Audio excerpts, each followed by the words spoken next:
Welcome back dear student of MBA third sem strategic human resource management third sem के subjects HR के अंदर जो हम आज टॉपिक ले रहे हैं वो है लेक्चर नंबर 15 जिसका टाइटल है ह्यूमन रिसोर्स सिस्टम। जब हम ह्यूमन रिसोर्स सिस्टम की बात करते हैं तो हम ह्यूमन रिसोर्स की परफॉर्मेंस की बात करते हैं। हम ये देखते हैं कि ह्यूमन रिसोर्स जो है वो अपनी ऑर्गेनाइजेशन की परफॉर्मेंस टारगेट को अचीव कर पा रहा है या फिर नहीं कर पा रहा है। तो उसके अंदर हम देखते हैं कुछ सिस्टम, जैसे आप देखें सबसे पहला आता है आपका यूनिवर्सलिटी पर्सपेक्टिव। यूनिवर्सलिटी पर्सपेक्टिव क्या होता है, इसको हम बेस्ट प्रैक्टिस अप्रोच क्यों मानते हैं, इसे हम समझते हैं। जैसे कि आपको पता है कि कोई भी जो ऑर्गेनाइजेशन है वहाँ पे HR प्रैक्टिसेस की हेल्प से एम्प्लॉय की परफॉर्मेंस को इम्प्रूव किया जाता है। ये सभी ऑर्गेनाइजेशन में होता है, चाहे ऑर्गेनाइजेशन का साइज छोटा हो, मीडियम हो, चाहे लार्ज हो, स्मॉल मीडियम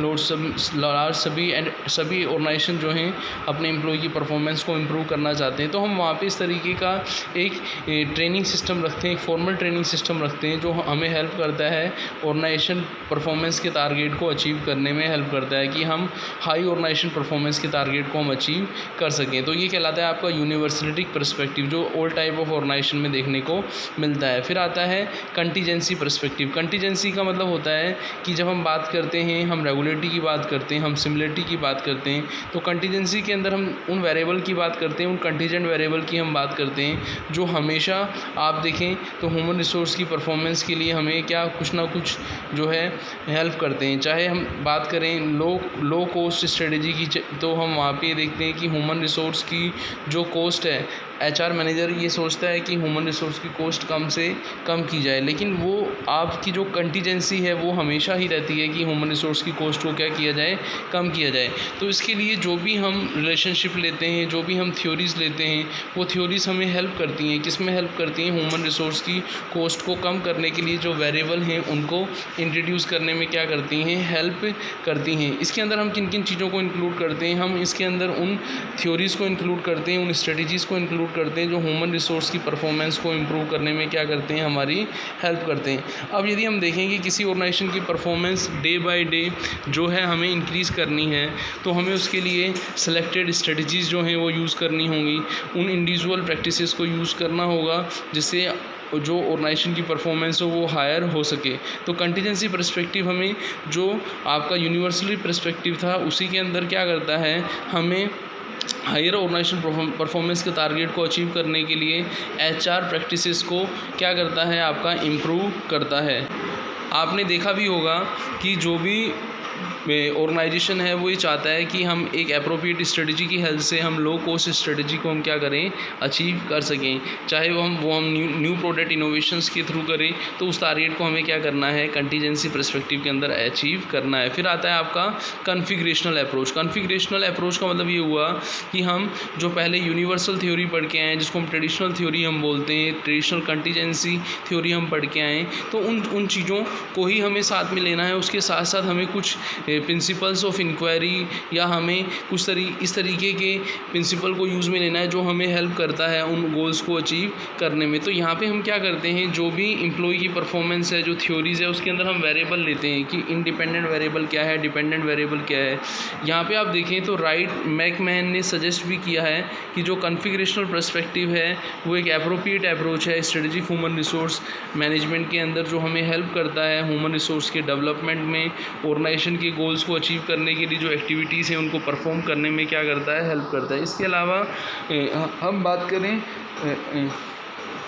लूनिडी एंड काउलिंग ने जो स्ट्रेटेजिक HRM के अंदर हमें एनवायरनमेंट एनालिसिस की जो बताया, उसके अंदर हम इंटरनल की हम बात करते हैं, हम एक्सटर्नल एनवायरनमेंट की बात करते हैं। ये चीज़ें जो कॉन्फ़िगरेशनल अप्रोच है, आप ये देखें, ये आपके जो हॉरिजॉन्टल जो था आपका, जो आपका वर्टिकल जो था, इंटरनल जो था, एक्सटर्नल जो था, वो दोनों ही एनालिसिस में क्या करता है, हमें हेल्प करता है। तो उसको हम क्या बोलते हैं, कॉन्फ़िगरेशनल अप्रोच बोलते हैं। फिर अपनी जो फोर्थ अप्रोच आती है वो क्या आती है, integrated human resource system. Integrated human resource system जो है, इसको हम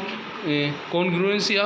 fit between HR practices and business strategy भी बोलते हैं। आपको याद हो, हमने सबसे पहले जो है अपनी जो ट्रेडिशनल अप्रोच, इसको यूनिवर्सल अप्रोच हम बोलते हैं, फिर हमने कंटीजेंसी अप्रोच को देखा, फिर हमने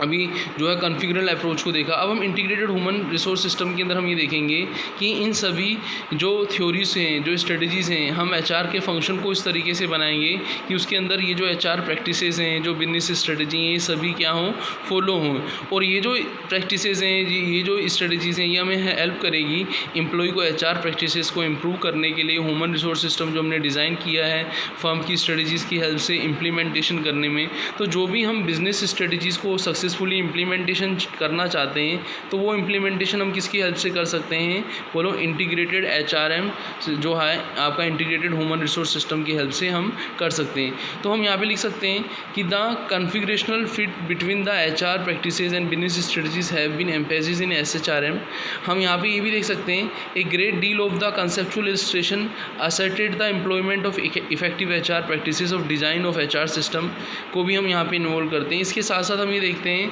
कि जो फंडामेंटल करैक्टरिस्टिक्स जो है हमारी, जो फंडामेंटल फीचर जो है स्ट्रेटेजिक ह्यूमन रिसोर्स मैनेजमेंट की, वो डिनोट करती है यूटिलाइजेशन ऑफ ह्यूमन रिसोर्स का, जो हमें हेल्प करता है अचीवमेंट ऑफ ऑर्गेनाइजेशन ऑब्जेक्टिव्स को। जैसा कि हमने पहले भी देखा था कि जो राइट एंड मैकमैन है, उन्होंने बोला था कि जो पैटर्न रहता है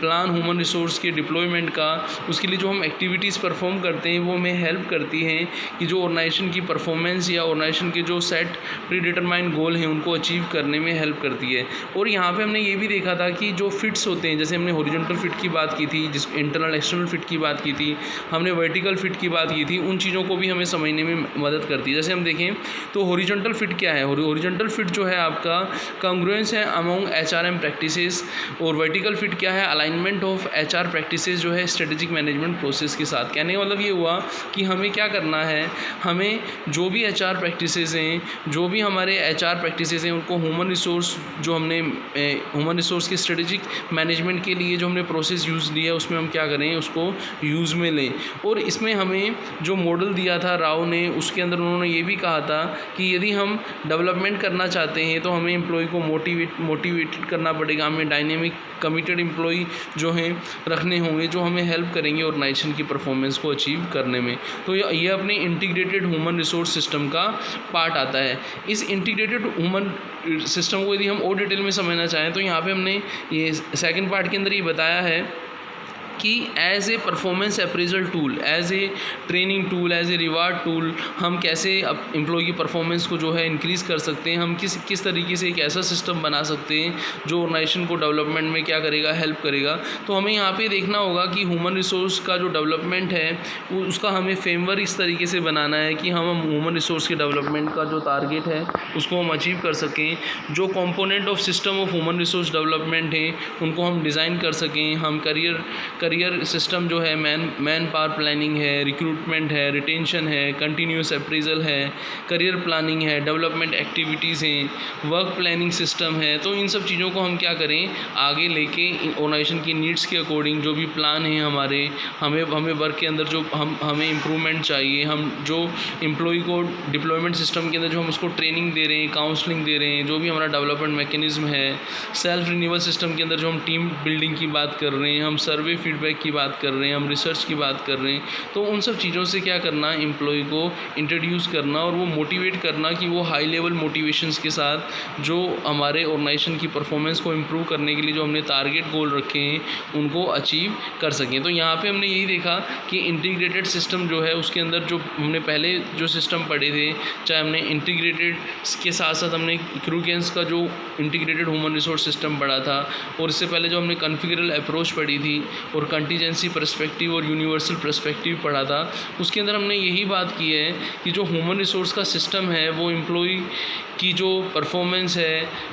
ऑर्गेनाइजेशन की जो परफॉर्मेंस है उसको क्या करना, इम्प्रूव करना। और वहाँ पे हमने वेरिएबल की बात की, डिपेंडेंट वेरिएबल की बात की, इंडिपेंडेंट वेरिएबल की बात की। वहाँ पे हमने ये भी देखा कि क्या इंटरनल जो है आपको एनालिसिस करना होगा एनवायरनमेंट, क्या हमें एक्सटर्नल एनालिसिस करना होगा। हमने हॉरिजॉन्टल वर्टिकल की बात की, हमने ऑल पर्सपेक्टिव को कंसीडर किया ताकि जो हमारा ह्यूमन रिसोर्स का जो सिस्टम है वो हमें एम्प्लॉय की परफॉर्मेंस को इम्प्रूव करने में हेल्प करे, हमें जो ऑर्गेनाइजेशन के टारगेट हैं उन्हें अचीव करने में हेल्प करे। तो हमें इस तरीके का सिस्टम इंट्रोड्यूस करना है, चाहे हम ट्रेनिंग के प्रोग्राम के थ्रू करें, चाहे हम कोई स्ट्रेटजीज़ को इम्प्लीमेंट करके करें, चाहे हम ऑर्गेनाइजेशन की जो अप्रोचेस हैं उन अप्रोचेस के अंदर हम environment analysis, internal external analysis की हेल्प से करें, चाहे हम इंटीग्रेट करें डिफरेंट एक्टिविटीज़ का, डिफरेंट स्ट्रेटजीज़ का हॉरिजॉन्टल एंड वर्टिकल फिट के साथ, तो वो हमें कहीं ना कहीं ऑर्गेनाइजेशन की परफॉर्मेंस को इम्प्रूव करने में क्या करेगा, हेल्प करेगा। तो हमने इस लेक्चर के अंदर जो हमारे सिस्टम थे उनको हमने पूरा किया है। मिलते हैं नेक्स्ट लेक्चर में। थैंक